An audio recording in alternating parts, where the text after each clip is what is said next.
What's going on YouTube? It's Deej, back again with another video, and today we are capping off my emergency midweek 3-round mock draft with round number 3, and then tomorrow we start all over again with round 1. So hopefully you guys are excited. If you're new around here, we're looking for more draft content. Be sure to hit that big red subscribe button. Also, hopefully you guys enjoyed today's video. If you do, be sure to hit that like button. But before we get started, I want to go ahead and scroll through the best players available so you know who is on the board.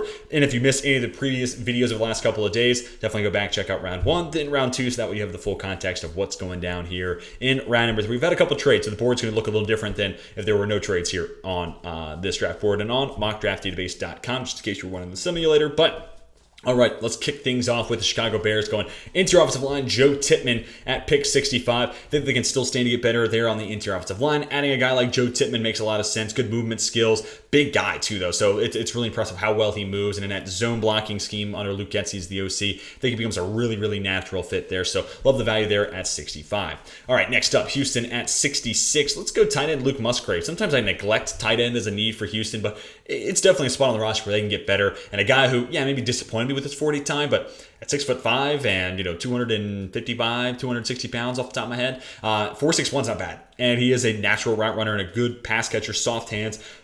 Didn't miss some time last year at Oregon State because of an injury, but looked good during the Senior Bowl. So things seems to be on the up and up for Musgrave. That's a good tight end class. If one of these guys makes it to round 3, I don't think they'll be on the board for very long. Next to Arizona at 67. Let's go Emmanuel Forbes here. Yeah, a little iffy about the 166 pounds. That kind of worries me a good bit. But nevertheless, a good player with 3 years worth of starting experience and a lot of ball production, 17 PBUs, 14 picks, 6 being pick sixes.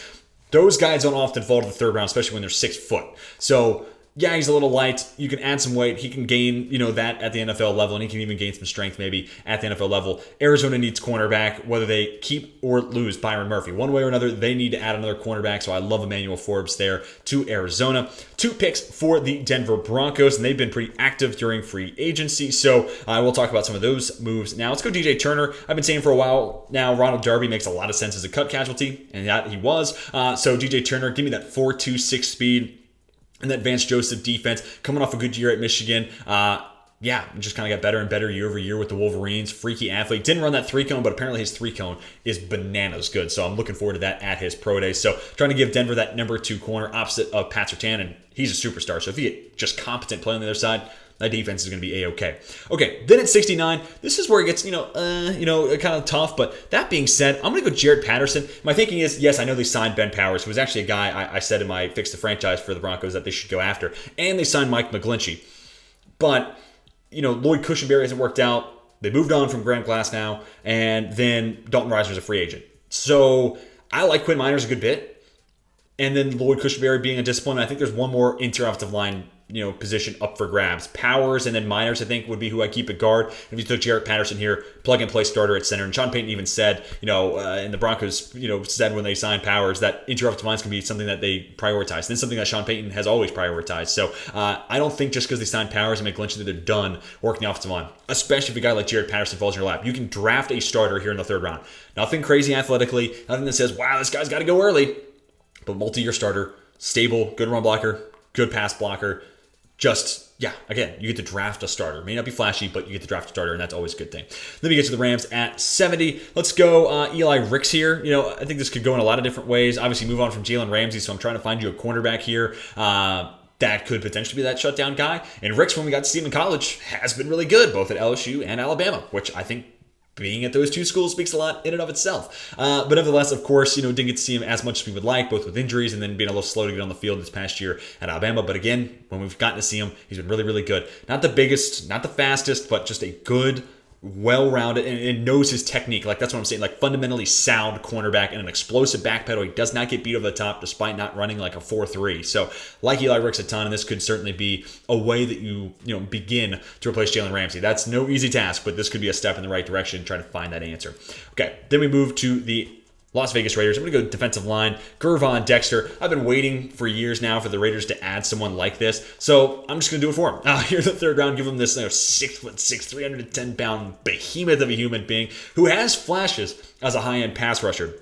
It just never really fully came together. Not even really like drive to drive or game to game. It was just like plays. So I'm hoping here Patrick Graham can get his hands on him and say, hey, I know how this, like, I worked with Leonard Williams and spent some time with Dexter Lawrence. Like, let me tell you how they got to where they are. Like, let me work with you and see if we can do this, because Dexter has crazy upside. So to get a guy like that in the third round, this could certainly be one of those moves and one of those picks where, like, geez, I mean, based off upside alone, how did he make it all the way down to the third round? And what a great pick there for the Raiders. What a smart move there from that front office. So I think it's a good value, and it's definitely a position of need and something I've been trying to give the Raiders for like 3 or 4 years of doing mock drafts now. Let me get the Saints at pick 72. I'm going to go Michael Wilson here. Big body possession guy, not the craziest 40 time at 4.58, but if they lose Michael Thomas, I mean, Michael Wilson is the perfect possession X wide receiver to replace him. Similar size, similar weight, not necessarily guys who win with their speed. Good route runners, can get open underneath, good hands, injury concerns. God, Michael Wilson just might be Michael Thomas 2.0. Jokes aside. No, but he does make a lot of sense there. Now, granted, Michael Thomas also tweeted that once they signed Derek Carr, he's like, thank God. And I'm like, Are you going to be benefiting from Derek Carr? I'm not so sure, because that contract makes a lot of sense to move on from. His cap hit next year, barring a rework, is at $60 million per SpotTrack.com. Last I looked. I even did that. I even talked about it in my Saints Fix the Franchise too. So, yeah, pretty crazy. So if they move on from Thomas, I think Wilson becomes a very logical replacement there as that possession receiver. We took Michael Mayer in the first round. We're giving a lot of weapons around Derek Carr, trying to make a push for that NFC South crown. Then the Tennessee Titans here at 73. Don't be discouraged by where he is ranked here, but Antonio Mafi apparently has been doing really well in the interview process, and a lot of teams have enjoyed talking to him. And dude, he just makes so much sense to be a Tennessee Titan. That power blocking scheme, and he's a mauler. That is what he brings to the table. High-end run blocking and a mean streak. So then Peter Skoronski, our first round pick, I'm assuming, I'm making that pick with the thought in mind that he's going to be a left tackle. And then Antonio Mafi is going to be my left guard. And just trying to repair that entire offensive line. They also lost Nate Davis, so there's a potential that, maybe it's Skoronski at one guard spot, Mafi at the other. I don't know what you do then at left tackle, but, that's for their front office to figure out. I'm going Skoronski with Mafi next to him at left guard and just keeping a strength to strength, keeping that identity intact. We're going to win through Derrick Henry, assuming he is there. Now, if we get a Derrick Henry trade, things are going to change a lot. I'm just going to start going best player available with no identity attached to these Titans picks. But as long as they have Derrick Henry, I think they're going to be ground and pound, and that's going to be their focus. And then Jalen Hyatt, of course, we took yesterday in the second round as the over-the-top element in addition to Treylon Burks.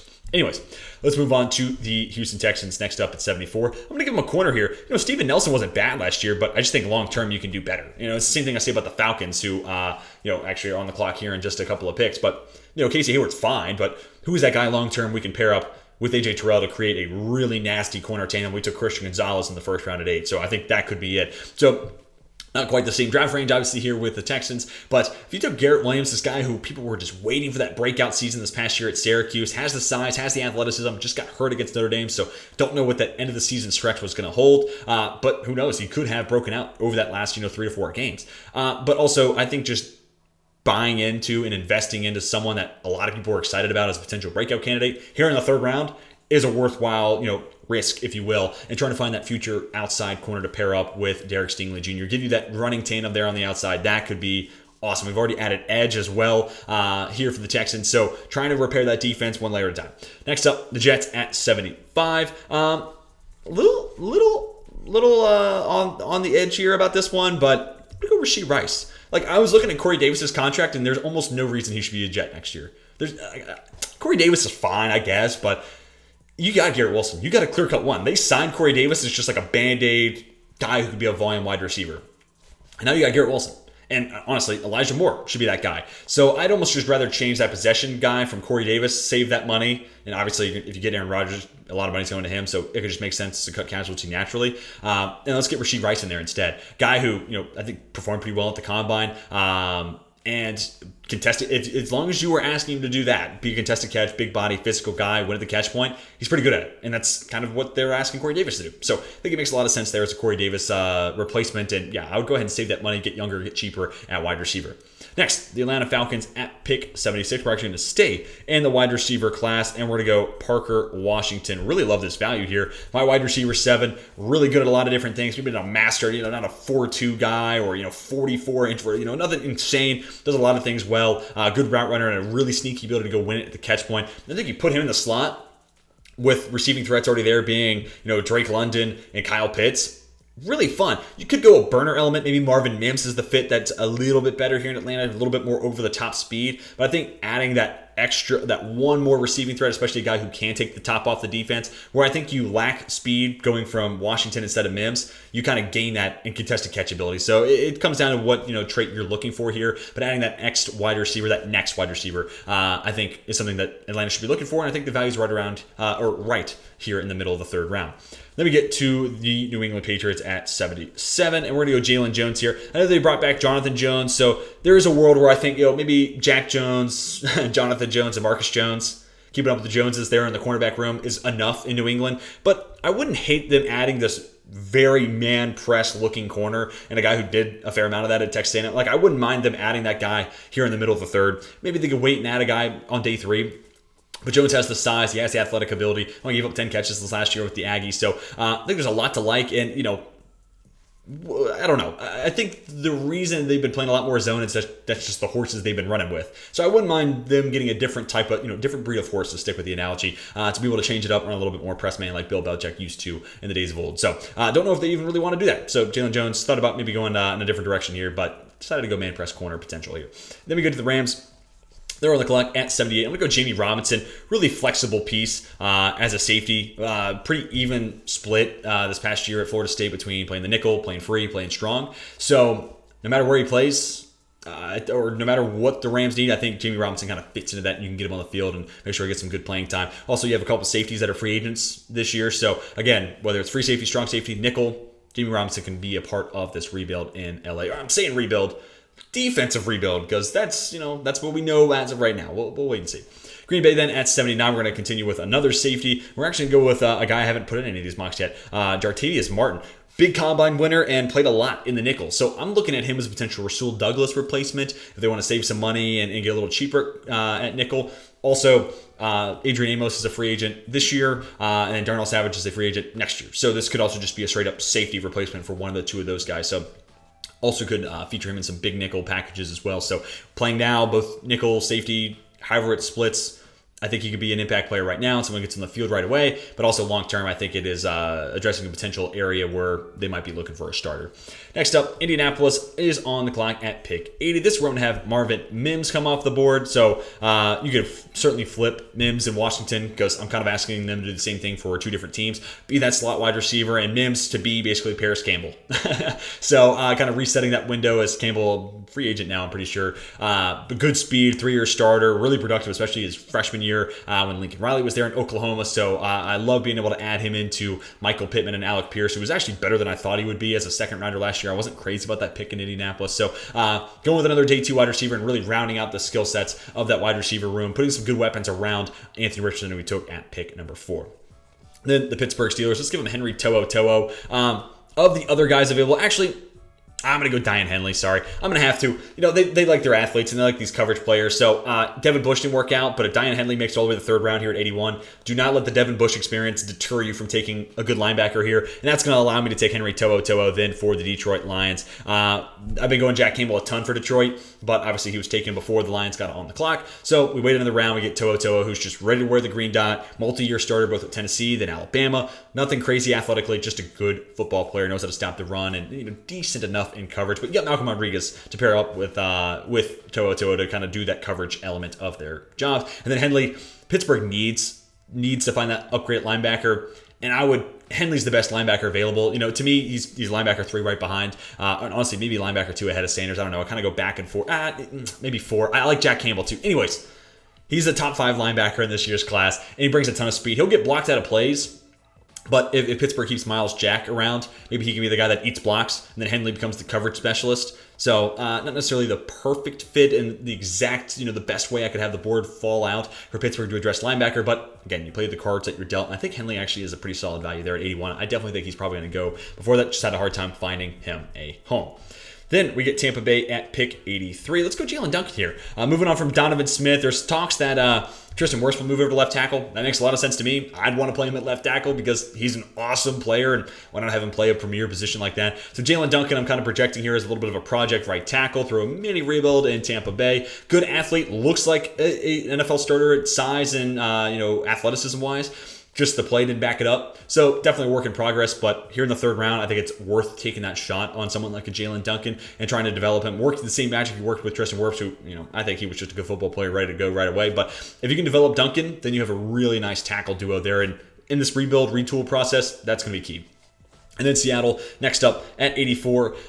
I just kind of ran out of things to give them here. So if you're a Seattle fan, let me show you what I already gave you. I'd love to know what you're looking at here. I gave you edge, D-line, IOL, linebacker, and then I decided to go Hendon Hooker because that Geno Smith contract, from what I've heard, the guaranteed money is basically for this calendar year. Very interesting. And that kind of sounds like he's a one-year starter, potentially. So they draft and let Hooker rehab, and then eventually he takes over for Geno. I don't hate that. That, or you just get a competent backup just in case things go sideways and Geno gets hurt. And I don't think you really can put a price tag on that just because this team was in the playoffs last year. And if Geno gets hurt and they don't have Hendon Hooker or that contingency plan in place, sorry, I don't think Drew Lock's taking you there. So I think no matter what, whether it's contingency just in case, backup quarterback plan, or potential one-year sit and then become the starter after Geno, I think it could work out in either way for Seattle. Next, the Miami Dolphins, and I have them take Devon Achane, a pick I've made plenty of times. Just give him the fastest running back in this class, give him a freaky tight end with awesome blocking ability, basically make Miami into San Francisco on the East Coast. And, Mike McDaniel's already obviously there, and they have, Tua, who's low-key kind of Jimmy Garoppolo, just left-handed. Obviously, Jimmy G's not in San Francisco anymore. I digress. Ton of speed. They already have Tyreek Hill. They already have Jalen Waddle. Darnell Washington moves well for his size. Let's just make him truly OP. Give him Devon Achane and that zone blocking scheme. Let him hit the hole, and he's gone. That dude is crazy fast on the track and field team at Texas A&M too. 10-1, like 100-meter time. So, and he's actually one of the small guys that I feel like carries his speed really well. It feels like sometimes you put small guys in the pads and their 40 time, they lose maybe a little bit of that speed. Now, Devon Achane flies. So, would love to see him in Miami just to keep with the speed theme that they have working there.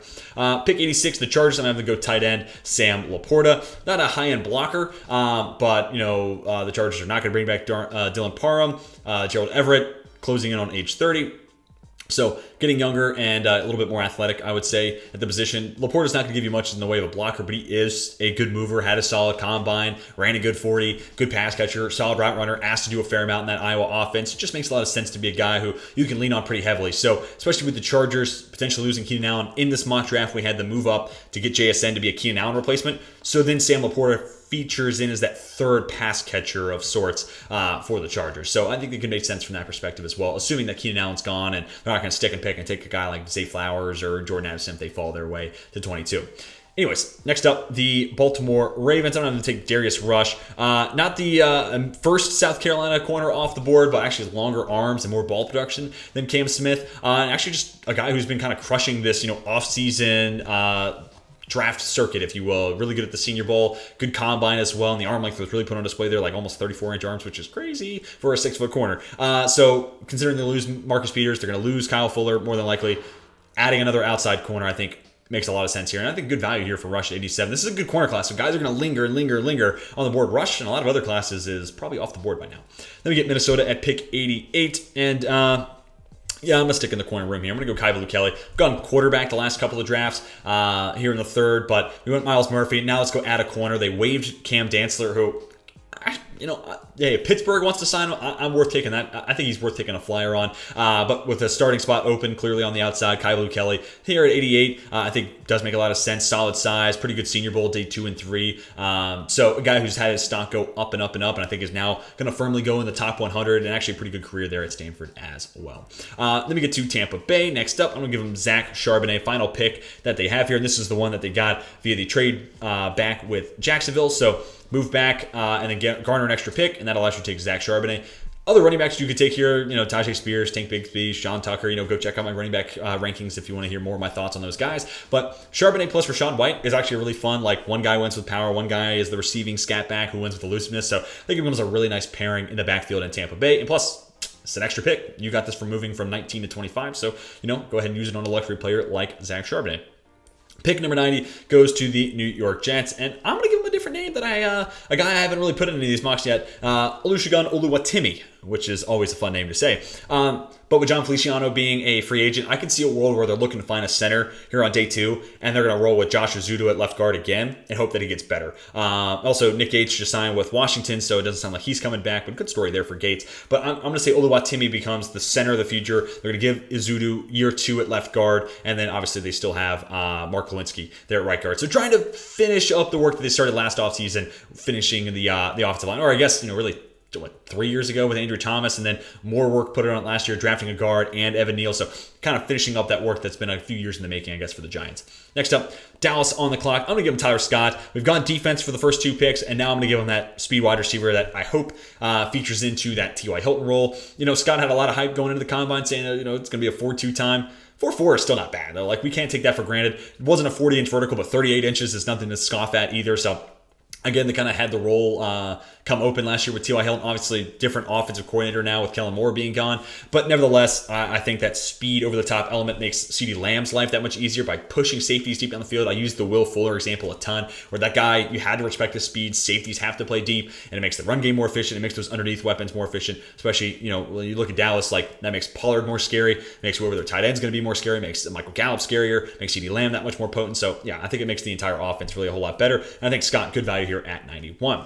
Then Buffalo at 92, they just lost Tremaine Edmonds, so I'm going to give another freaky athlete, and a guy who ran sub 4.4 in Owen Pappo. You hear how people at Auburn talk about Owen Pappo, and they love this guy. And same stuff I talked about with Derek Hall in yesterday's video.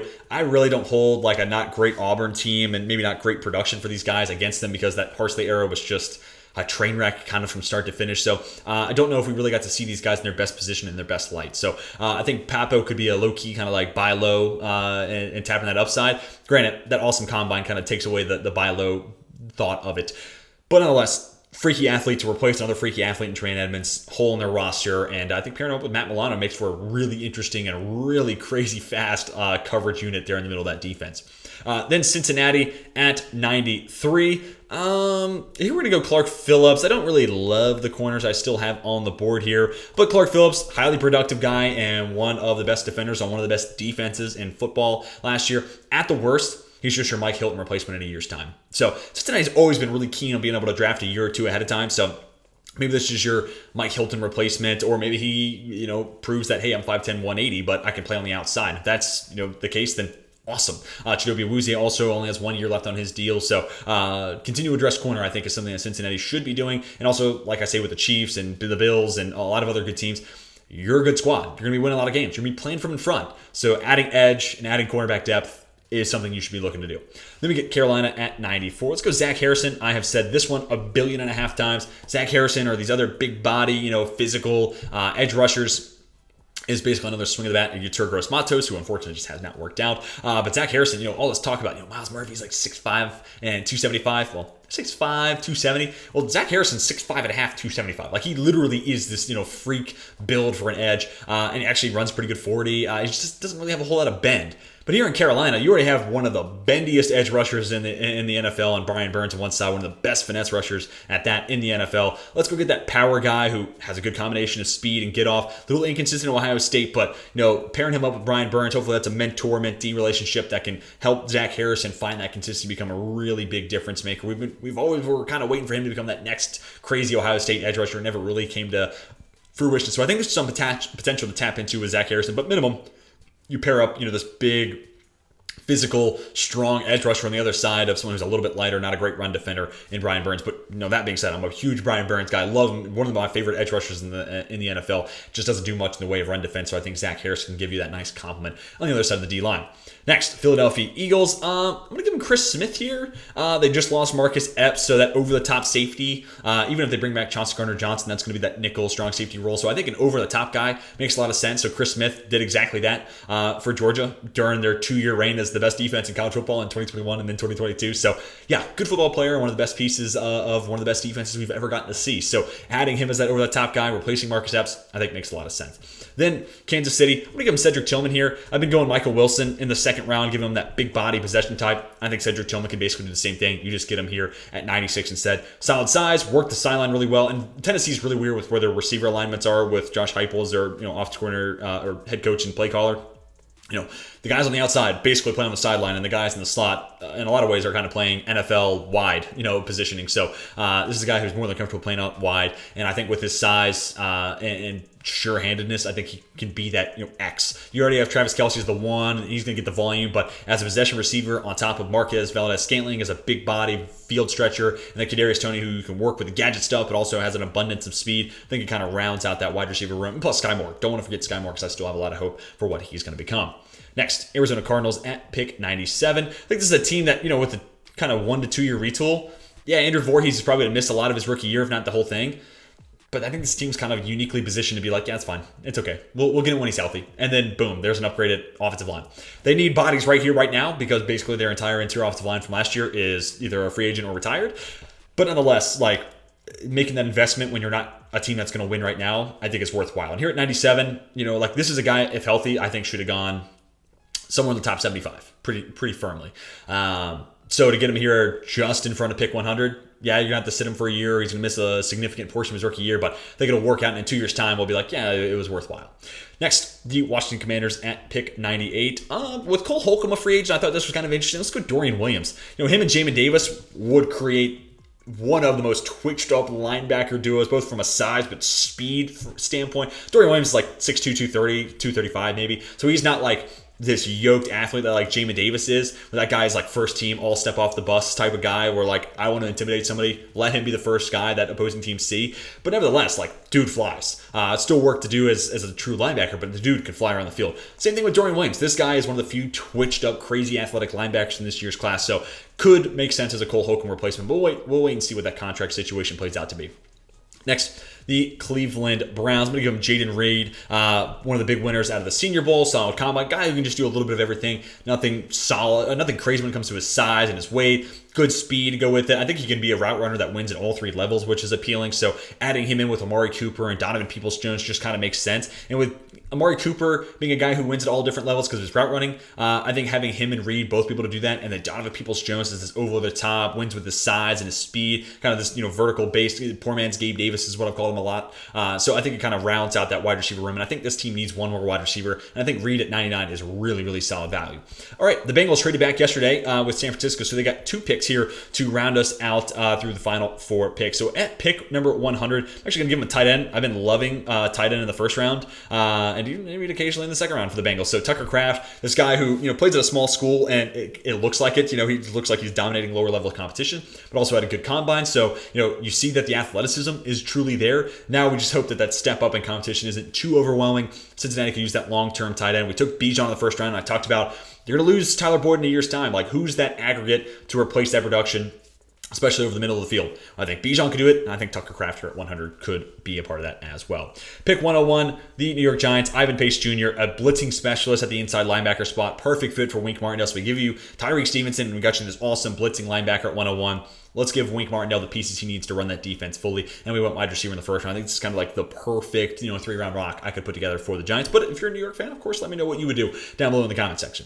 Then San Francisco at 102. Man, Javon Hargrave. This has actually been the exact picks. They had these 3 picks through the last 4 in a 3-round mock. And a lot of times right here at 102, I'll go with that 3-tech to replace Ibukam or Menahu, if not both. But, Javon Hargrave, assuming he's going to play that position, or Eric Armstead sliding into that role, oh my God. What an awesome signing. So San Francisco's commitment to defensive line and pass rush never ceases. So I'm going to go in a little bit of a different direction here. Instead, we're going to go cornerback Trevius Hodges-Tomlinson. And this is my thinking here is, one, you're a good team. You're going to be winning a lot of games. Teams going to be playing from behind. They're going to have to throw the ball, so adding corners is never bad. Hodges-Tomlinson also gives me Jason Verrett vibes, and they continue to sign him to a 1-year deal, so maybe just draft Hodges-Tomlinson, get the younger version, the one with less injuries in his career, and cheaper. And then also Jimmy Ward is a free agent, and depending on how willing he is to play that nickel role, I could even just see Hodges-Tomlinson stepping in to be a starter there in the slot for San Francisco. So I think it makes sense on a lot of different ways. And then finishing us off with Cincinnati, I thought about Nick Broker here, but his height and weight are basically the exact same as Jonah Williams, and he already moved inside at guard at Ole Miss, so I was like, maybe he's a left guard replacement with tackle flexibility. But I was like, yeah, it hasn't really worked out for Jonah Williams, so I'm going to go Tyler Steen. I'm not necessarily crazy about Steen there, but multi-year starter at a couple different schools. It says a lot that Alabama's like, hey, transfer here and be our starter for a season.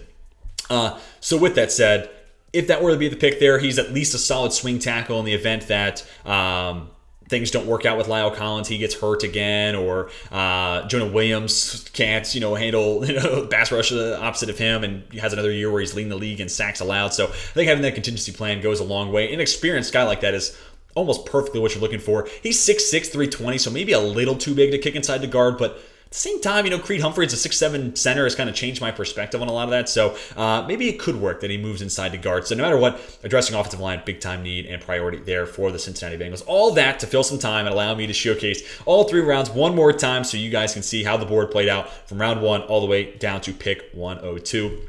Rather 103. But everyone, let me know what you think about this mock down below. Who do I have going too high? Who do I have falling too low? Who's your favorite team? And then, of course, let me know what you think about the draft haul I gave you through 3 rounds. Do you like it? Love it? Do you like some picks? Hate other picks? No matter how you feel about it, love to hear your rationale down below in the comment section. This is just a catalyst for a conversation. I want to hear where you're coming from down below. But hopefully you all enjoyed today's mock and the series of mocks and are excited for a new mock this upcoming weekend. Like if you enjoyed, subscribe if you're new, and of course be sure to come back tomorrow when we start all over again with round 1 of an updated 2023 NFL mock draft. But that is going to do it for me. Hopefully you all enjoyed, and until next time, my name is Teach, and I'm signing off.